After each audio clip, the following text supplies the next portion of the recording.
It's the day after, but it is Monday, and the clock did not strike midnight for many of the Cinderella stories in the in-season challenge on Saturday night at Atlanta, but it did strike big for one Chase Elliott. Chase Elliott, how was the drive home? I know that you were kind of looking forward to that after the race, drive home alone with your thoughts. How was that? How was that? Yeah, it was all really good. It was late night, just getting, heck, I Yeah. didn't get back. We didn't get done at the racetrack until, but it was probably almost 2 or after. So just a late night, but, always just, extremely gratifying to, be able to make a drive home like that. I had an opportunity to do it a few years ago, and that's just, one of those things you don't ever take for granted. It's something I always cherish and enjoy. And, to win at home was, really special. Just you and the puppy, huh? In the car? I sent him with mom because, he was past his bedtime. So he needed to get home. It was way past my bedtime too. Chase, I love watching. I cover all kinds of sports, and I think that when an athlete wins a game, a race, or whatever, it's the emotion and that instant moment that you watch them. That's the reason I love sports. And to watch you kind of climb out of that car, I went back this morning and watched your win in 2022 at Atlanta, and while that was huge, this one you could feel what this was like for you to go in the stands. You told me that was the first time you've ever done that. For you to kind of look around, how would you describe what that moment was like for you? Yeah, I mean, just the whole thing. Obviously there was a lot of emphasis on the whole week with the foundation and everything we had going on with children's and ninth year of Design to Drive, and just all the things that have gone on to really make that weekend every year special. And then on top of having not won in a while, I feel like we've always either crashed or run just like total not good. Every time we've done that, we've done the paint scheme or done the car. So it's honestly been a running joke, like, because every year, something bad happens. And, it was all, myself and the folks from Choa and Napa, we always kind of joke about that, but, just glad to get over the hump with a lot of things, and, that being one of them. And just, the energy was electric. I thought, Saturday night under the lights with what Atlanta has turned into now is, it's an incredible ticket to buy. And that racetrack offers a lot of excitement right now. Yeah, I think obviously it's a cool race, but when I heard you and just, I don't know, you said it many times over the weekend, right? Even during qualifying and pre-race, just how cool it was that we were in Atlanta, night race. It was just like this moment in time. Anything interesting happened when you went into those stands? Because I know that those fans were No? they were chomping at the bit for a Chase Elliott win. Yeah, no, it was just a lot of excitement, which was super mutual, right? And I had blown the tires off during my burnout. So I had some time to kill, and I was just hanging out. So I thought, why not? There's a lot of people still hanging out and watching and standing around. So it was a cool moment. And, just all those things collectively, make for an incredible memory. And I personally haven't been at the racetrack in a while, covering it from that perspective because I've been in studio for so long. And I told you when you came up to the desk that the start of stage 3, actually the end of stage 3, when you were or 2, when you were battling, you could just see everybody up in the stands. Like every time you took the lead, it was incredible. And even you mentioned all of the fans with their cell phone lights on. I thought it was so cool that you actually saw that from inside the race car. You couldn't miss it. I mean, you couldn't miss it. It was, I mean, you could just, to me, it was just kind of surreal. It just went to show you how many people were there. Sometimes it's kind of hard to tell. And it is kind of hard to see, the people at night, or at least there it was, on normal circumstances. But when they did that, it was like, man, this place is packed out. It was, just kind of shades of NASCAR back in the day. And, the fans are always the reason for that. And it's just cool. It makes it so much fun for us to compete, when the energy level is high like that. It was awesome. And I love that you won because it gave me an opportunity to go buy a Georgia Bulldog t-shirt I on my was way out of the wondering, airport. I was wondering Yeah. if you had that already or not. I have a hat. I have a dog's hat because I Okay. actually, as you know, I actually covered the very first spring game that Kirby was there. And Ludacris, who kicked off our TNT broadcast with the intro, he performed at that game, and there was like 90,000 people, there. It was quite the scene. So I do have a dog's hat. Didn't have a shirt, so I grabbed this out of the airport on my way out. I was like, I gotta rock it. Yeah, I good have choice. to. I love it. What is Dawsonville? What's it like when you? I mean, what's it like when you drive home after a win? I mean, are people up? Are they waiting for you to get home? Like, is your house No, toilet papered? no, What's it no, like? no, Nothing like that. no. It was. It was dead. There wasn't nothing going Everyone's on. sleeping. Yeah, it was. I mean, it was 3:30, 3:45. Before I got home. So yeah, no. Nobody cares to be up that late, and I don't blame them. So I don't blame them at this point. I also like my sleep, but no, it was Yeah. there was not a lot going on when I came cruising through town.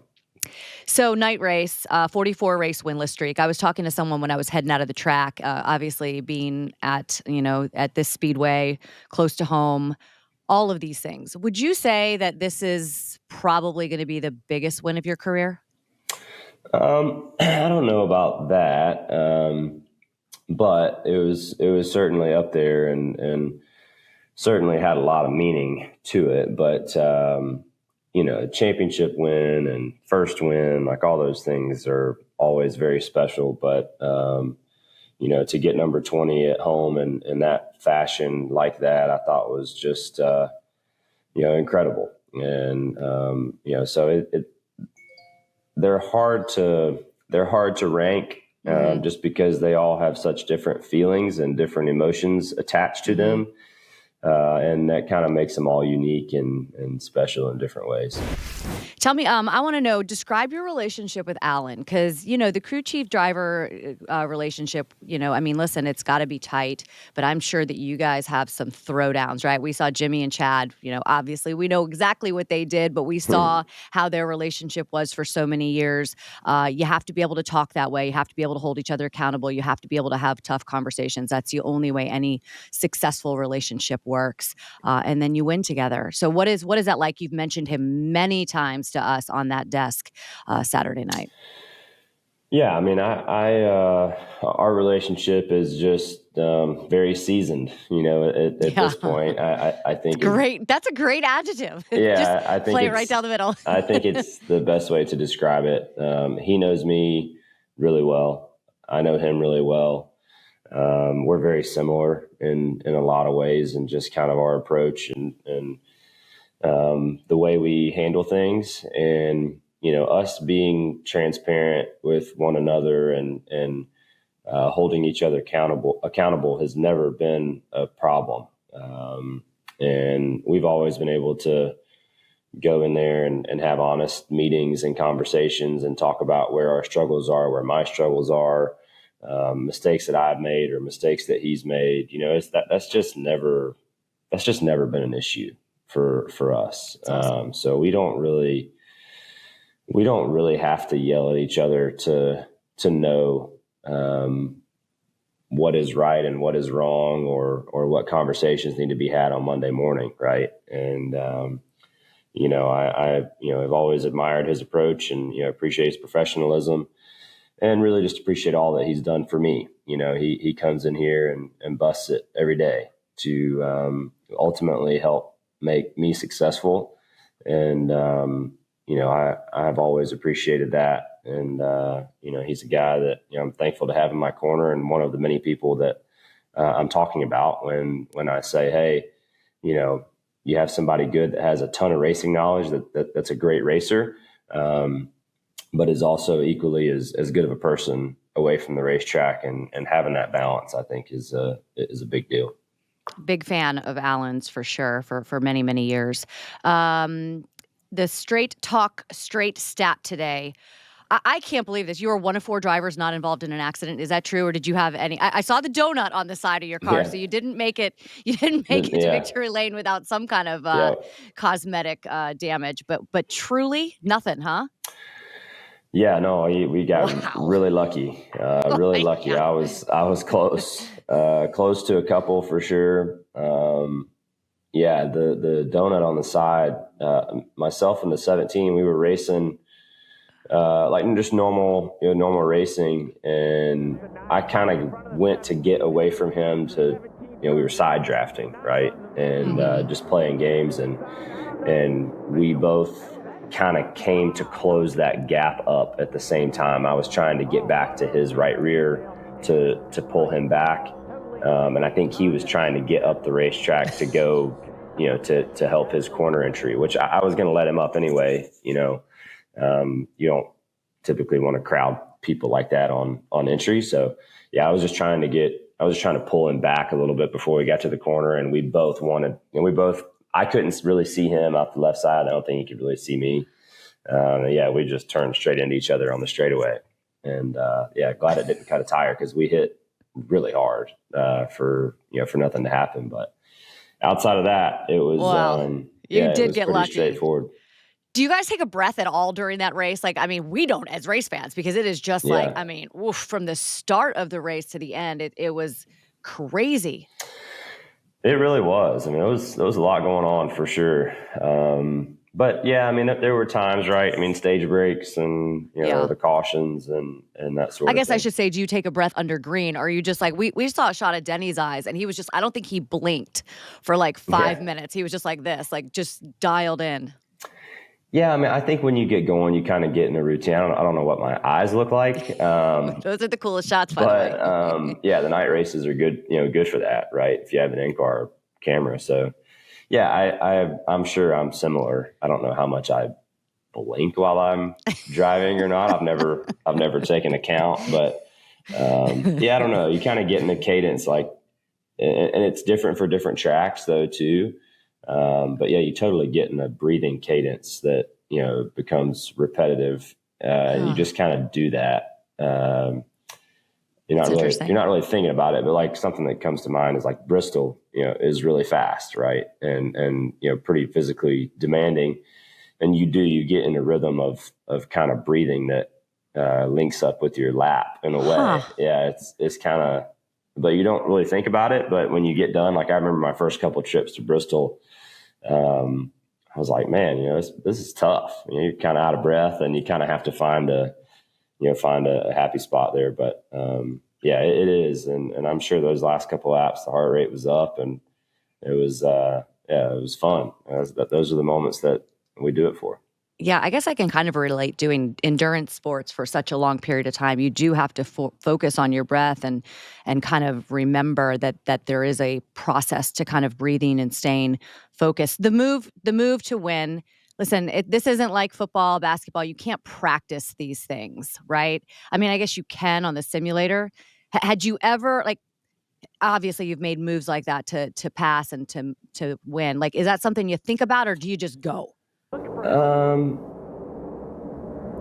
mean, it's not something that you can really script out, because I don't know, Atlanta and the way the package is now, it's really more,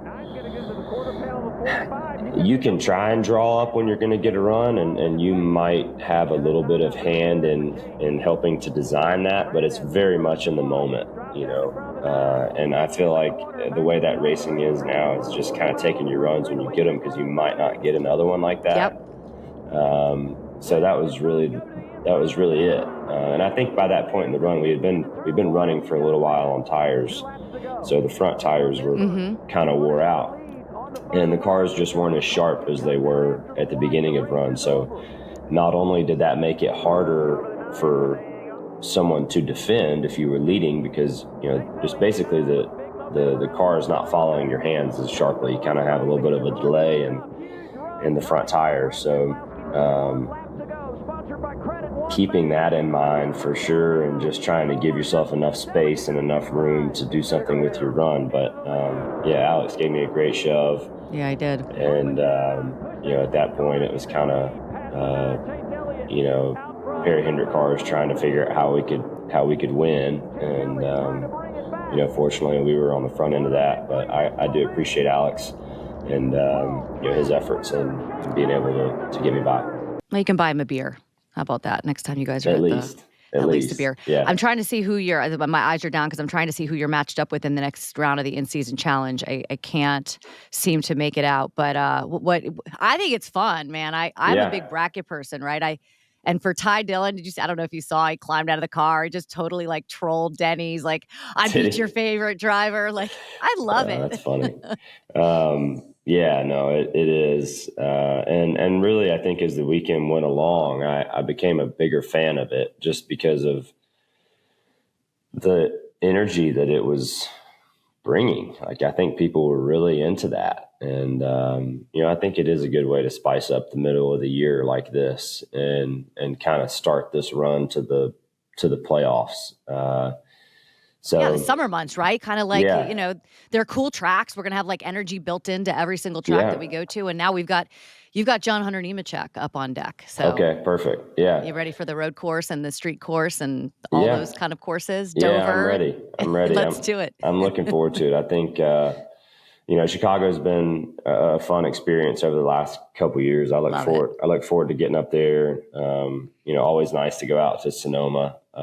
Such a nice part of the country, and then kind of back to regular scheduled programming after that to kind of get us to the playoffs. But looking forward to all of them. All right, Chase, we're going to let you go party with your team. I know that you probably got a big celebration going on, hanging some flags today. It's back to work today. It's Monday, so it's all eyes on. You got to have a lunch, right? Do you guys ring the bell, right? Yeah, we do. We have Victory Bell, but that won't be today. But it's just meetings today. Sorry. Well, that's no fun. Yeah, I know. All right. Well, tell everyone I said hi, and I'll be there the next 4 races. So hopefully we see you on the Death Post race again. Awesome. Thank you. So I have to say it was great to catch up with Chase Elliott, not only today, but of course after the race on the TNT stage. I had such a great weekend. I was back at the racetrack this weekend for TNT. It was awesome. It was crazy. It was very, very hot during qualifying. Parker and I were up there, and you guys don't see a lot of what happens, obviously, behind the scenes with TV. But there was lightning delay right before we were getting ready to rehearse our pre-race show, so we had to go into the media center. We come back out to the stage. It starts to rain, so we get moved upstairs. We literally got upstairs to the booth like 2 minutes before we went on air for the very first time. So there was a lot of scrambling. I have to thank all of the people that work for NASCAR on TNT who got us up there. And of course, my partners, Parker and Jamie. I feel like we had a really, really good time, and we get to do it 4 more weeks. So I'm really excited about that. All right, best day ever. Besides, obviously, to all of us, I got to work on the broadcast for TNT. I'm going to say Ty Dillon. This was amazing.